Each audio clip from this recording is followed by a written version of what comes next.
fórmula de la velocidad, ¿cuál era? Era potencia por la eficiencia sobre la resistencia. Entonces, esta fórmula es la que cuando una persona quiere ir de un punto A a un punto B de la manera más rápida en los patines, lo logra muy rápido. El que menos se demore es el que gana, digámoslo así, ¿cierto? Pero resulta que el que gana es el que tiene mejores valores en la potencia, en la eficiencia y tiene una resistencia más bajita. Recuerden que la resistencia es inversamente proporcional. Entre menos eficiente, entre menos resistencia haya, más velocidad va a haber, ¿cierto? En eso quedamos ayer. ¿Ok? Entonces, bueno, el día de hoy voy a empezar a hablar un poquito más sobre la eficiencia. ¿Listo? Y luego les hablo un poquito de la resistencia, cómo ha evolucionado, digámoslo así, ciertas partes en la tecnología de los patines, ¿cierto? Entonces, en cuanto a la eficiencia, ayer les hablaba de la posición del patinador, ¿ok? Entonces, básicamente, ¿cuál es la posición del patinador? Hay dos. Para el patinador en línea de velocidad, no es tan agachado como el patinador, no se agacha tanto como el patinador de hielo. El patinador de hielo es un poco más agachado. ¿A qué me refiero? A que si un patinador de velocidad está en esta posición, normalmente esta es la posición de un patinador de velocidad, ¿cierto? Entonces normalmente el ángulo que hay entre mi pecho y digámoslo así, mis muslos, este ángulo está entre 45 y 60 grados. Y este ángulo entre las nalgas, pues entre digámoslo así, la pierna trasera y las pantorrillas es de 110 grados. Normalmente en patinaje de velocidad. En patinaje en hielo es menor. Estamos hablando de que el ángulo entre mi tronco y los muslos en hielo sería casi de 30 grados y entre la pierna y las pantorrillas sería casi de 90 grados. ¿Sí ven la gran diferencia? Es muy diferente. ¿Por qué? Lo expliqué el día de ayer. Porque resulta que en hielo los patinadores tienen que agacharse más para poder tener una zancada mucho más grande y poder deslizar y hacer el movimiento de retorno en la parte de atrás, pues el de retorno del patín es como circular, ¿cierto? Entonces, eso lo expliqué el día de ayer, los invito a que vayan y lo miren. De todas maneras, voy a hacer un recorderis de las 5 fases de la posición del patinador. ¿Listo? Entonces, la primera fase de la posición es, pues, del movimiento del patinador. La primera fase es la posición, ¿cierto? Entonces, la posición es esa que les acabé de decir, esta posición. ¿Listo? Casi siempre les voy a explicar estas 5 fases con los brazos en la parte de atrás. ¿Listo? Siempre en la zona baja de la espalda, brazo derecho sobre mano izquierda, casi siempre. ¿Listo? Entonces, la posición, digámoslo así, esa posición tiene 10 mandamientos, según el libro, los 10 mandamientos de la posición del patinador. El primer mandamiento sería que los pies, un pie debe estar al lado del otro, ¿cierto? Armando una base, pues teniendo una base estable para el patinador, ¿cierto? El pie derecho al lado del pie izquierdo completamente. La segunda es que los tobillos deben estar en posición neutra y usted debe estar sobre las ruedas. Listo, ese es el segundo mandamiento. El tercer mandamiento es los patines deben estar en paralelo, no caídos ni para un lado ni para el otro, sino en paralelo, siempre apuntando hacia el frente, ¿cierto? Ese sería el tercer mandamiento de la posición. El cuarto es que en patinaje de velocidad, esta flexión que les expliqué entre la nalga y las pantorrillas, el ángulo es 110 grados. Listo, 110, y para hielo es de 90 grados. Deben estar más agachados.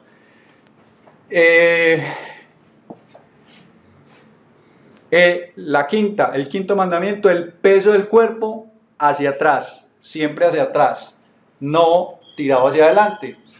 La idea es que el cuerpo siempre vaya un poco tirado hacia atrás.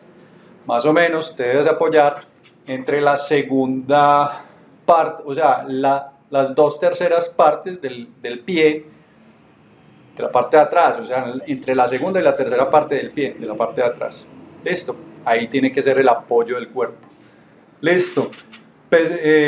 Tronco, el tronco, como les dije ahorita, un ángulo entre 45 y 60 grados. El séptimo sería relaje los brazos en la espalda, en la parte baja de la espalda, bien relajados. Mantenga el nivel de los hombros, el nivel no caídos, sino más bien en este nivel, no tensionados ni nada, sino más bien relajados los hombros. Ojos mirando siempre hacia el frente, ese sería el 9º mandamiento. Y en resumidas cuentas, el 10º es mantener el cuerpo lo más relajado posible, evitar la acumulación de ácido láctico en los músculos. Es lo ideal, pues mantener lo más relajado posible. Listo, digámoslo así, en cuanto la primera fase del movimiento es la posición, y de la posición, esos son los 10 mandamientos que nos hablan en el libro, Barry Pavlov. En el 5, la segunda fase del movimiento del patinaje es el empuje. Entonces ya estás en posición, ahora, la segunda fase, ¿cuál es? Empujar. Entonces, cuando uno hace el empuje, hay dos factores muy importantes, que son, número 1, la dirección en la que estás haciendo el empuje, y número 2, el ángulo de flexión de la rodilla, de extensión, o sea, ángulo de rodilla antes de la extensión. ¿Listos? Esos dos son los dos factores más importantes. Entonces, la número 1, dirección de empuje. El empuje no debe ser hacia atrás, debe ser en lo posible siempre hacia el lado, no patinar siempre hacia atrás. Yo cuando era patinador, a mí me molestaban mucho por eso, porque yo como que chapaleaba mucho, o no digamos chapaleaba, sino que tiraba el patín mucho hacia atrás. Yo tenía un gran error, ese es un gran error, tirar el patín hacia atrás y golpear al patinador de atrás es gravísimo error, eso es un error de técnica, hay que tratar de corregir eso, siempre tirar el patín al lado, ¿cierto? Ahora, el ángulo de la rodilla de extensión, o sea, casi siempre primero extiende, y casi todo el mundo, yo me atrevería a decir que más del 80% de los patinadores hoy en día tienen un error, que no se concentran, hay que visualizar los movimientos que hacemos cuando vamos a patinar. Entonces, primero, empujar hacia los lados, y segundo, no hacer este movimiento en el patín, ¿cierto? Siempre mantener el patín, digámoslo así, tratando de sacar las ruedas traseras. Ese es el movimiento correcto, no terminar con la punta de la rueda. Ese es un error. Listo. Entonces, ¿cuáles son? Entonces ya hablamos de la posición, ya hablamos del empuje, que es la segunda fase del movimiento, y la tercera fase del movimiento ya es el deslizamiento. Entonces ya cuando empujo, yo quedo apoyado en el patín de adelante y me quedo deslizando en el patín de adelante. ¿Listo? Entonces ese deslizamiento involucra otros dos factores muy importantes, que son el tiempo en el que me voy a deslizar sobre ese patín y el control que tengo sobre el borde o la orientación que le estoy dando a las ruedas, ¿cierto? Recuerden que hay que tratar de no tirar, o sea, si yo ya empujé con este patín, quedo apoyado en este, tengo que hacer la posición correcta de tal forma que no se me caiga el patín hacia adentro, ¿ok? En lo posible siempre tiene que ir levemente hacia afuera, listo, levemente hacia afuera, no del todo, sino levemente hacia afuera, y luego sí, digámoslo así, hago más presión hacia afuera para hacer el doble empuje. Ese se los expliqué ayer, pero en este momento estoy explicando lo más básico que son las 5 fases del movimiento. Ya el doble empuje es lo que siguió después de que les expliqué la parte básica. Listo. Entonces, bueno, entonces posición, empuje, deslizamiento. Vamos para la cuarta, que es recuperación, o sea, cuando ya estoy trayendo el pie de atrás a recuperar el movimiento, y este pie ya va a ser el que va, digámoslo así, a estabilizar para luego pasar al otro empuje, ¿cierto? Entonces la cuarta fase es recuperación. Listo.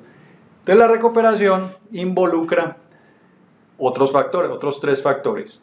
Número 1, que no vaya en punta, o sea, el patín muchas veces, lo que les expliqué ahora, usted empuja, pero empuja como con la punta del pie. Ese es un error. Lo que se trata es que la recuperación sea con el pie, no en punta, sino siempre paralelo a la superficie, hacia adelante, mirando hacia adelante, siempre mirando hacia adelante, no mirando hacia abajo, el patín que va en recuperación. Listo. Otro factor de la recuperación es que la rodilla de apoyo, bueno, la rodilla que está apoyada, digámoslo así, en el momento en que usted empuja, la flexión de esa rodilla ya pasa, ya no es de 110 grados, sino que se baja a 90 grados. Listo, entonces ahí en ese momento hay más flexión de esa rodilla de apoyo. ¿Ok? Máximo hasta 90 grados. Y bueno, esas son las 2 fases. Esas son los 2 punticos más importantes de la recuperación. Y la quinta fase del movimiento ya es la transferencia de peso. Es cuando ya terminé de empujar. Entonces recuerden, les voy a hacer otra vez el recorderis. Posición, empuje, deslizamiento y recuperación, ¿cierto? Aquí ya vamos a hacer la transferencia de peso, es la quinta fase del movimiento. En esa quinta fase involucra 3 factores muy importantes. Esa quinta fase de transferencia de peso, que es el deslizamiento que está teniendo ese pie apoyado, el balanceo y la iniciación de la fuerza. O sea, cuando ya estoy terminando de hacer el balance, ya empiezo a aplicar la fuerza para hacer la otra zancada, ¿cierto? Esos son los 3 factores muy importantes. Hay un detalle muy importante que él recalca, que Barry y Pablo recalcan en el libro, y es que las personas que se les cae el pie hacia adentro, casi siempre es porque no están haciendo la posición correcta. Entonces la idea en ese caso es revisar que la punta del pie, el ángulo del pie de los tobillos, ¿cómo les explico? Aquí, este ángulo,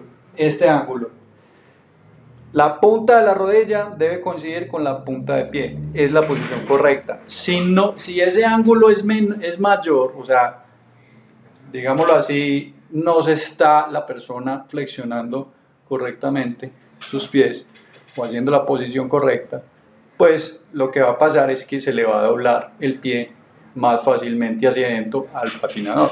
Por eso muchas personas se les dobla el pie, y es porque no hacen la flexión o la posición correcta. Cuando usted hace la posición correcta, sus músculos, su anatomía, estabiliza el pie. Mucho más fácil que si usted está parado, ¿cierto? Entonces, ese es un detalle muy importante que explican en el libro. ¿Listo? Entonces, ese era, digámoslo así, el resumen del la primera parte habla sobre la eficiencia. La primera parte del libro habla sobre eficiencia como tal, sobre técnica. Y este resumencito que les acabé de dar habla del primer capitulito. O sea, la primera parte son 4 capítulos. El primer capítulo es de la parte del movimiento. También después de eso empezó a hablar en ese capítulo, en el primero, habla sobre el braceo, cómo debe ser el braceo, que ayer les expliqué. Siempre no sobrepasar la mirada, digámoslo así, la barbilla, el brazo debe venir hasta acá, hasta el frente, sin sobrepasar mi mirada. Y en la parte de atrás, cuando va bajando, debe pasar lo más cerquita al cuerpo posible, y en la parte de atrás se estira un poco, ¿cierto? No estirado del todo, sino así. Nunca bracear así de lado, ¿listo? Eso lo explica ahí. Y también habla del traspié o del cruce en las curvas, ¿listo? Entonces en las curvas, en patinaje en línea, eso lo dije ayer, en patinaje en línea, en las curvas, la posición debe ir, lo que es el tronco y la cabeza, debe ir tangente a la fuerza centrífuga, o sea, hacia el centro de la pista. Tangente es completamente, esto forma 90 grados. Estos son 90 grados. ¿Listo? Forman un ángulo de 90 grados. Eso hace la tangente a la pista. ¿Listo? En patinaje en línea. En patinaje sobre hielo, el cuerpo va mirando más hacia el centro de la pista. Es diferente la técnica. ¿Listo? Entonces, ¿qué es lo que pasa? Él explica por qué, aquí ya me voy a meter un poquito, voy a hacer como un salto, un pequeño saltico entre la eficiencia, digámoslo así, la técnica y la resistencia. Y por qué las dos van como medio ligadas. Les voy a explicar. Porque, por ejemplo, en hielo, porque se agachan más y porque tienen que hacer el movimiento más cíclico, más redondito. O sea, la recuperación no es tú empujas y traes el pie hasta acá, hasta el centro otra vez, como ves en patines en línea, sino que la recuperación es diferente. La recuperación es por detrás, o sea, tú empujas y haces el círculo y vienes otra vez. Así es en hielo. Por eso se tienen que agachar más, porque el patinaje en hielo él explica que no permite el doble empuje, porque las ruedas, por ejemplo, la cuchilla de hielo es plana por debajo, tiene un filo, o sea, el filo es plano y solo permite, digámoslo así, un apoyo sobre un filo interno o filo externo. Así se afilan las cuchillas de hielo. Y en patinaje de velocidad sobre ruedas, las ruedas tienen una forma elíptica. Entonces, esa forma elíptica permite al patinador de velocidad hacer el doble empuje. Él nos muestra, les voy a mostrar, tiene una gráfica muy interesante acá, en esta gráfica, no sé si me la alcanzan a ver. Esta curva es el empuje en hielo, donde simplemente la fuerza va aplicada una sola vez. O sea, tú aplicas, mejor dicho, esta línea que está acá es el pie de apoyo, o sea, el pie que está apoyado en el piso, el pie que está haciendo el deslizamiento. Entonces, marca esta gráfica. El deslizamiento es uno solo. Y en el doble empuje, ya no es una línea así como esta, sino que tú vienes, aplicas la presión y haces una fuerza adicional, o sea, haces dos fuerzas. Esta primera y la segunda, que es la que hace, digámoslo así, la doble fuerza. O sea, tú empujas, pero también empujas con el pie de adelante, el que está apoyado. Entonces, eso es la gráfica que muestran acá. Bueno, esa grafiquita ilustra muy bien por cómo se están aplicando las dos fuerzas de apoyo. ¿Listo? Entonces, bueno, él habla de que los patines, digámoslo así, en línea, dan esa facilidad. Entonces, al hacer el doble empuje, el patinador no tiene que estar tan sentado, pues la posición del patinador no es tan abajo, ¿cierto? Entonces, lo que yo les digo, bueno, en la gráfica ahí me están diciendo que la vieron al revés, pero los invito a que el que quiera puede conseguir el libro. Listo. Speed on Skates. No le estoy haciendo propaganda al libro, simplemente se lo recomiendo porque me ha parecido muy interesante. Me parece que habla de cosas que normalmente no se la explican a uno como patinador y realmente uno tiene que tener esas cositas como claras, ¿cierto? Y aplicarlas en su vida como patinador. Obviamente pues está en inglés, yo lo traduje, pues lo estoy traduciendo y se los estoy, digámoslo así, dando el resumen en español. Bueno, entonces, ¿qué es lo que pasa? la parte de los filos es lo que hace que el filo que tiene la cuchilla de hielo es lo que hace que ellos tengan que acostarse más y hacer un solo empuje. Entonces él nos habla que de hecho en hielo la fricción entre el hielo y la cuchilla pues es mucho menor que la fricción que hay entre el piso, el asfalto y las ruedas. O sea, en la fórmula dice velocidad igual a potencia por eficiencia sobre resistencia. Esa resistencia es la resistencia que hay entre el piso y las ruedas y las balineras. A eso se refiere esa resistencia. Listo. Entonces, en hielo es casi, él habla que es casi un 10%, casi 10% más la velocidad que tú alcanzas sobre hielo, y es porque no hay casi resistencia. Listo. Otra cosa, hay otra fórmula, digámoslo así, la de la resistencia. O sea, la resistencia se puede ver de dos formas. Una es entre el piso y las ruedas y las balineras. Otra es la resistencia vista desde la parte de la velocidad. O sea, dice, resistencia es igual a velocidad al cuadrado. O sea, es igual a la velocidad al cuadrado. ¿Qué significa eso? Significa que entre más velocidad haya, o sea, la curva es exponencial, digámoslo así, entre más velocidad haya. A ver, voy a ver si se las muestro acá. Esto pues él lo habla ya en el capítulo 4, pero lo menciona en el capítulo 1. Es esta. Esta es la curvita. Esta curvita. Entonces, a mayor velocidad es mayor la resistencia, o sea, es exponencial, digámoslo así. O sea, la velocidad, la resistencia es igual a la velocidad al cuadrado. Entre más velocidad haya, la resistencia del aire es mucho mayor. Listo. Él explica muy bien esa fórmula más adelantico y ahí empieza a tocar la parte de la aerodinámica. Él habla de las bases, digámoslo así, de la aerodinámica y habla de por qué uno tiene que ir en el grupo detrás de la otra persona y cómo es la presión que se genera detrás de la persona, digámoslo así, por qué va más relajado la persona atrás que el que va delante del grupo. Entonces esa parte de la resistencia, pero con respecto al aire, también influye mucho en la velocidad. A eso se refiere él. Entonces, una es la fórmula de la velocidad, pero yo yendo solito, o sea, solo, digámoslo así, contra el aire, pues solo, sin necesidad de estar en grupo. Listo, para ir de un punto A a un punto B.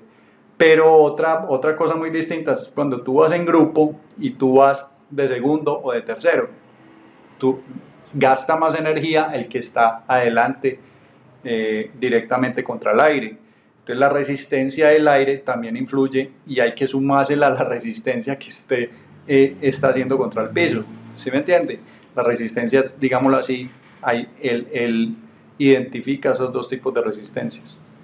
Entonces eso es un detalle, me pareció muy interesante del libro.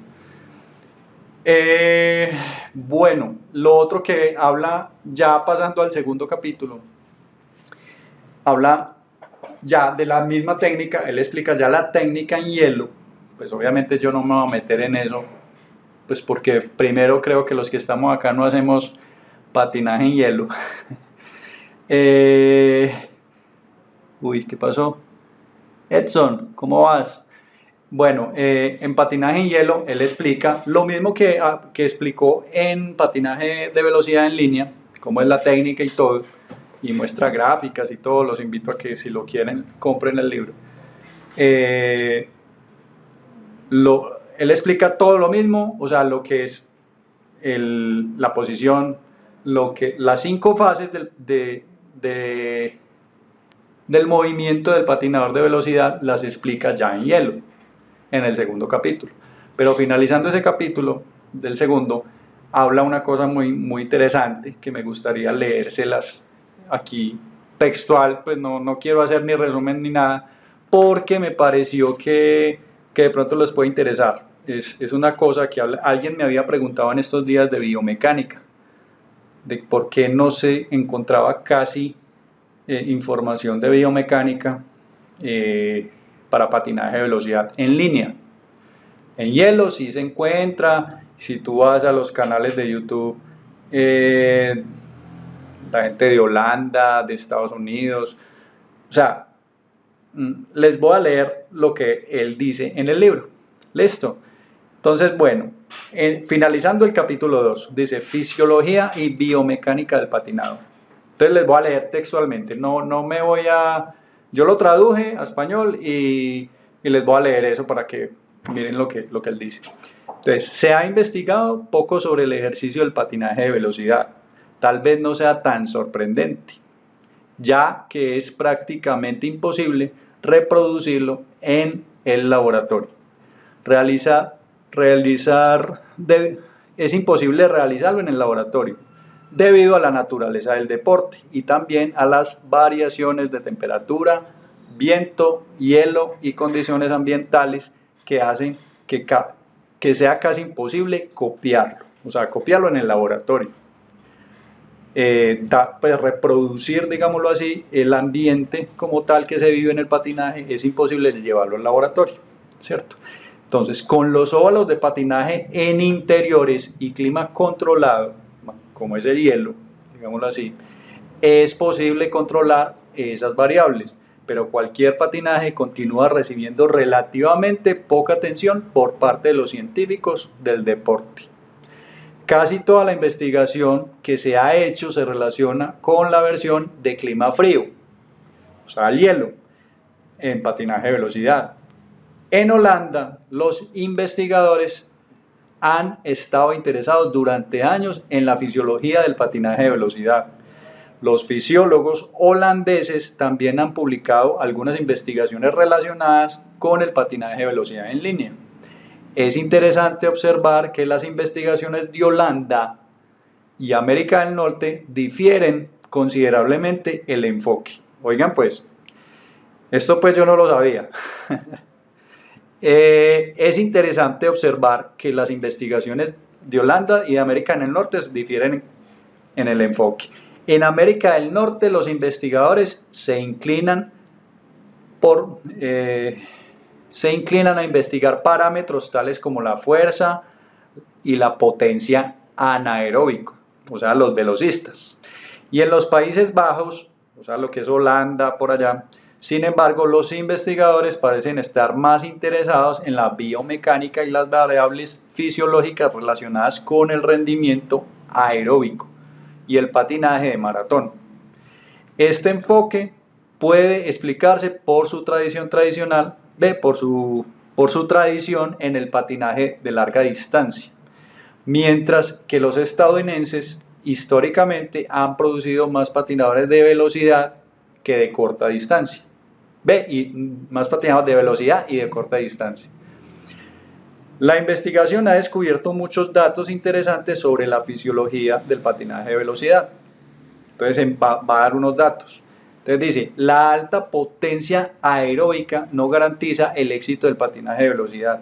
La fuerza específica, la composición de las fibras musculares y la capacidad de tolerar y eliminar el ácido láctico se citan como una captación muy importante. No hay diferencias significativas en los índices de rendimiento, como la ventilación con oxígeno o la frecuencia cardíaca entre el patinaje de velocidad en línea y el hielo, o sea, no hay mucha diferencia. Aunque el patinaje de velocidad en línea se basa en procesos aeróbicos para la mayoría de la producción de energía, el nivel del umbral aeróbico es igual crucial para el éxito del rendimiento. Esas son consideraciones que le está dando de lo que encontró en investigación de Estados Unidos y de Holanda. El patinaje de velocidad es único porque las contracciones isométricas sostenidas y de alto nivel son un elemento significativo y necesario en el rendimiento del movimiento. Durante la fase de deslizamiento, la fuerza de los músculos extensores extensores de la cadera y los lazos de la rodilla se encuentran entre 25 y 35%, entre 25 y 35 porcentaje de valores máximos. Bueno, la verdad, esa parte sí, como que no me enredé ahí, me enredé. Qué pena con ustedes. Ahí sí, esa parte sí no la entendí como muy bien. Al correr o hacer ciclismo, que utilizan principalmente los músculos implicados en las articulaciones de la cadera y la rodilla, el patinaje de velocidad involucra a casi todos los músculos de la parte inferior del cuerpo, ¿cierto? Igual que en el ciclismo. Listo. Entonces, debido a la cantidad de tiempo que pasa en la posición sentado profundo, los patinadores de velocidad son fuertes en ángulos profundos de rodilla, mientras que otros atletas de resistencia no lo son. Debido a la cantidad de tiempo que pasan en la posición sentado profundo, los patinadores de velocidad son fuertes en ángulos profundos de rodilla, mientras que otros atletas no lo son. En comparación con los patinadores que tienen salidas de baja potencia, los patinadores mejores tienden a mostrar una combinación de trabajo por carrera mayor y frecuencia de carreras más bajas. O sea, los patinadores de fondo, lo que yo entiendo ahí es que los patinadores de fondo tienden a agacharse más que los patinadores de velocidad. Listo, esas son consideraciones biomecánicas que se dan, que han dado, digámoslo así, las personas que han estudiado el tema y que se han dedicado a ver muchos videos de muchos patinadores y empiezan a sacar, digámoslo así, estas conclusiones. Otra, en comparación con los patinadores que tienen salidas de baja potencia, los patinadores mejores tienden a mostrar una combinación de trabajo por carrera mayor y frecuencias de carreras más bajas. Durante el patinaje se puede mantener la velocidad de crucero aproximadamente 2 veces más alto que durante la carrera. Y un 15% menos de costo de metabolismo. Bueno, voy a parar. Listo. En líneas generales, él nos dice ahí, y es que, digámoslo así, las grandes investigaciones biomecánicas se han hecho sobre hielo como tal, no tanto sobre en línea. Y si ustedes quieren buscar en YouTube información sobre biomecánica o sobre fisiología del patinaje, la pueden encontrar, pero más que todo en inglés. Listo, el que la quiera buscar es mucho mejor. Entonces, bueno, después de eso él habla, a ver, ¿se acuerdan? No sé si algunos, quienes están por acá, hay gente que se acuerda por los lados del eso fue por los lados del 98, entre el 98, por allá, mentiras, llegando como al 2000. O sea, 2000, 2001, empezó a salir unos, ¿quién se acuerda de los chasis? Los claps. Los claps. Lo que pasa es que en hielo, esta tecnología empezó a salir más o menos en el 96, 97, 98. Y luego la trataron de copiar para los patines en línea de velocidad. Los patines clap. ¿Sí se acuerdan de esos patines? Que sonaban mucho. Cuando uno empujaba, eso sonaba ta, ta, ta. Era muy maluco, pues era muy maluco esto, pero en hielo, ¿por qué fue tan famoso y por qué se impuso, digámoslo así, la moda de los chasis clap? Que esto ha sido, digámoslo así, de las revoluciones tecnológicas más importantes de todos los tiempos, sobre todo en patinaje sobre hielo, y que lo fue en su momento en patinaje de velocidad en línea.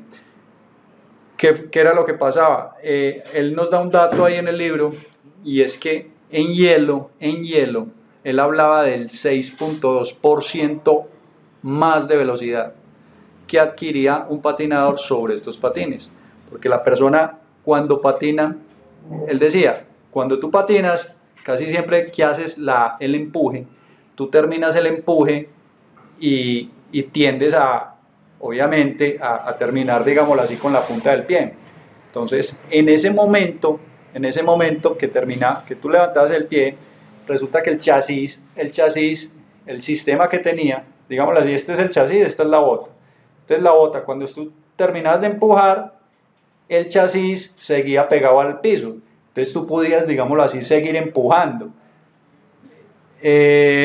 Sería casi que el doble empuje que hacemos nosotros en patinaje en línea, pero no tanto como doble empuje, sino que favorecía o incrementaba el empuje en patinaje en hielo, ¿cierto? Entonces, ¿qué es lo que pasó? Esos patines, al principio, recuerdan que por esa época todos utilizábamos ruedas de 80 milímetros, ¿sí se acuerdan? Utilizábamos, o sea, por los lados de 2000, 2001, por esos lados utilizábamos todos ruedas de 80 milímetros. Y con el tiempo empezaron ya a subir a 84, pero hasta los mayores utilizaban máximo 80-84 milímetros. ¿Qué pasó? En ese momento salieron los patines claps, que eran de 5 ruedas. O sea, cuando eso todos utilizábamos 5 ruedas, ¿sí se acuerdan? Entonces, ya se había evolucionado ¿eso fue cuando? En el 94, Chad Hendricks evolucionó con lo del doble empuje. Y por los lados del 2001 empezaron a salir lo de los claps. Entonces esos claps seguían con las ruedas pequeñas. O sea, todos los que utilizaban clap en esa época, pues todavía no se había innovado en el diámetro de la rueda. Aquí estoy hablando sobre la variable resistencia. Les voy a explicar algo de lo que pasó a través del tiempo con esa tecnología. Entonces, la primera innovación fue la del doble empuje con la técnica, y la segunda innovación fueron lo de los claps, utilizando las mismas 5 ruedas en los patines en línea. 5 ruedas pequeñas de 80-84 milímetros se utilizaban en ese entonces. Pero en patines en línea ya la cosa no empezó a gustar, los claps no gustaron tanto, o sea, no, empezaron a haber otro tipo de evoluciones que contribuían a mejorar la resistencia del patín contra el piso, que fueron, que empezaron a aumentar el diámetro de la rueda. Eso no se puede hacer en hielo, ¿sí me entienden? Entonces por eso ahí se marcó más la diferencia entre hielo y patinaje en línea, porque en patinaje en línea sobre ruedas sí se puede empezar a aumentar el diámetro. Entonces cuando empezaron a subir el diámetro de las ruedas, empezaron a que ya los claps se dieron cuenta que con solo aumentar el diámetro de las ruedas, ya esa tecnología del clap, ya dijeron, no, pues no es tan, o sea, no era tan beneficioso para los patinadores de alto rendimiento, porque con solo aumentar el diámetro ya empezaron a tener mucho más empuje, mucho más, bueno, agrandaron las ruedas, pero también acortaron el chasis, ya no eran de 5 ruedas, sino de 4 ruedas. Entonces empezamos a utilizar ruedas de 4x100, 4x90, bueno, primero 4x90, luego de 4 de 100 y luego ya montaron las 4 de 110. Entonces cada vez los chasis empezaron a ser un poquito más larguitos, o digámoslo así, del mismo largo que se utilizaban en 5 de 80, cuando eso utilizábamos 12.8 pulgadas, y ya salen 12.9 o 12, bueno, un poquito más grandecitos, 13.1 pulgadas, pero 4 ruedas de 110 milímetros. Entonces, digámoslo así, en el mismo largo metieron ruedas más grandes, y eso permitió que el patinador tuviera una mejor eficiencia y menos resistencia al patinar. ¿Ok? Entonces, ese era un dato muy importante de la evolución, digámoslo así, de los patines, y que permitieron que el patinador tuviera una mejor eficiencia sobre sus patines. Listo. Daticos curiosos pues que me apareció a mí del libro ha sido ese dato del 6.2% que mejoró la eficiencia en hielo, los patines clamps. Me pareció muy bueno porque yo no lo sabía. Y bueno, lo otro que les iba a hablar era era sobre la resistencia. Bueno, yo conocí por los lados del 2001, que yo estuve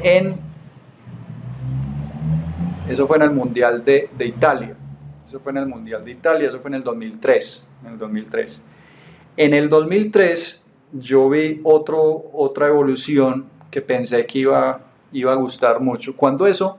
En el 2003 no teníamos ruedas con el anillo en la parte interna, ¿cierto? Yo les había hablado, no sé si a todos les tocó. Cuando hablé de la parte de ruedas, expliqué por qué habían unas ruedas en la tecnología de las ruedas, porque habían unas ruedas ahora, pues las mejores ruedas en este momento tienen un anillo en la parte interna de la rueda, que es de diferente dureza a la parte externa de la rueda. Les hablé de la composición, pues, del centro de la rueda, cómo influye, les hablé del anillo, cómo influye dentro de la rueda y cómo todo ese conjunto, digámoslo así, mejoraba la eficiencia de la rueda. Entonces, ¿qué es lo que pasó? Antes de que sacaran ese anillo, yo conocí una gente en Italia que estaba haciendo unas ruedas con en el hub, digámoslo así, en la caja, tenían un sistemita que era como un balín, y ese balín tenía como un resorte. Entonces lo que hacía era que cuando entre más rápido andara la rueda, pues el balín se iba a ir más al exterior. Pues, digámoslo así, ese resortico pues se estiraba más. Entonces eso hacía que la rueda tuviera un mejor rendimiento. Ese fue uno de las novedades de ese mundial. Esas ruedas, eso fue antes de que ensayaran lo de los anillos, ¿cierto? Entonces, o sea, siempre todos esos desarrollos tecnológicos es buscando mejorar la resistencia contra el piso en patinaje de velocidad en línea. Entonces, eso ha marcado mucho, digámoslo así, la diferencia a través del tiempo. Eso era lo que tenía para hoy preparado. Espero que les haya gustado. No sé si tienen dudas, inquietudes, me quieren contar algo. Ya se me va a acabar el tiempo por acá en Instagram. En Facebook, los que estén en Facebook, pues por aquí estoy. Díganme, por favor, voy a empezar por Instagram, a ver quién tiene dudas, inquietudes de pronto. A ver, leamos. Traquinas. Edson, le va a tocar hacerme una bota molde. Claro, con mucho gusto. Yo fabrico botas a molde, fabrico botas estándar, para los que no sepan. Y en este momento estamos haciendo arreglos, o sea, en esta época de cuarentena, todavía de aislamiento, pues deberían aprovechar las personas que necesitan mandar a arreglar sus botas, a ponerlos a punto para cuando abran la pista, ir con toda y tener los patines ya arreglados y no tener que sufrir tanto. ¿Listo? ¿Arreglados en qué? Termoformar los puntos de dolor, que no les duelan, si hay que abrirla, cerrarla, si hay que cambiar corte interno o externo, si hay que reforzar las punteras, si hay que reforzar la parte de los ojaletes de las botas. Todo ese tipo de cosas nosotros lo arreglamos acá. Pues, con mucho gusto ofrezco el servicio. Estamos en este momento haciendo esas cosas. El stat muy agachado, incómoda para un velocista en la frecuencia del movimiento. Sí, Manuel me dice eso, que normalmente un velocista no se agacha tanto, digámoslo así, como un fondista, para tener mucha más agilidad sobre los patines. Sin embargo, el que logra agacharse más y tener una buena frecuencia, pues también eso mejora el rendimiento. Yanni Pae, las mejores botas, gracias. ¿Alguien tiene una sugerencia de qué quieren que hablen estos días? Voy a seguir igual con el libro, pero el que quiera hacerme alguna sugerencia, bienvenido. Diego León Ríos Sepúlveda. Don Fernando, ¿cómo está? Bueno, no sé, quedo a sus órdenes. Lo que me quieran, si se acaba la transmisión igual, me quieren escribir pues, algún comentario, algo que quieran escuchar o alguna sugerencia, bienvenida sea, por favor. Listo, igual yo siempre leo los comentarios. Bueno, no es más por hoy. Seguiremos en la próxima, que yo creo que va a ser mañana. Hablaremos de eso que les dije, de la resistencia. A ver, el capítulo 3 habla sobre ejercicios de técnica, de cómo hacer ejercicios que mejoren la técnica. Yo realmente, pues, más bien invito a las personas a que vayan y vean el libro y vean los ejercicios. Yo en este momento me voy a enfocar más en como darle los datos que a mí me parecieron que yo no sabía, digámoslo así, datos que incrementan el conocimiento de todos, porque yo sé que acá hay personas que ya saben técnica y que tienen su entrenador y su preparador físico. Los invito más bien es a que, si quieren, vayan y miren el libro como tal, ¿cierto? Eso para que conozcan todos esos ejercicios de técnica. Vamos a enfocar más como en los daticos, en los puntos claves que digámoslo así, nos van a servir a todos y que nos va a marcar más como la diferencia, porque son cosas que no sabe todo el mundo, ¿sí me entendés? Entonces, bueno, espero les haya gustado. Chao, chao, muchas gracias por todo, por venir, que estén muy bien, gracias.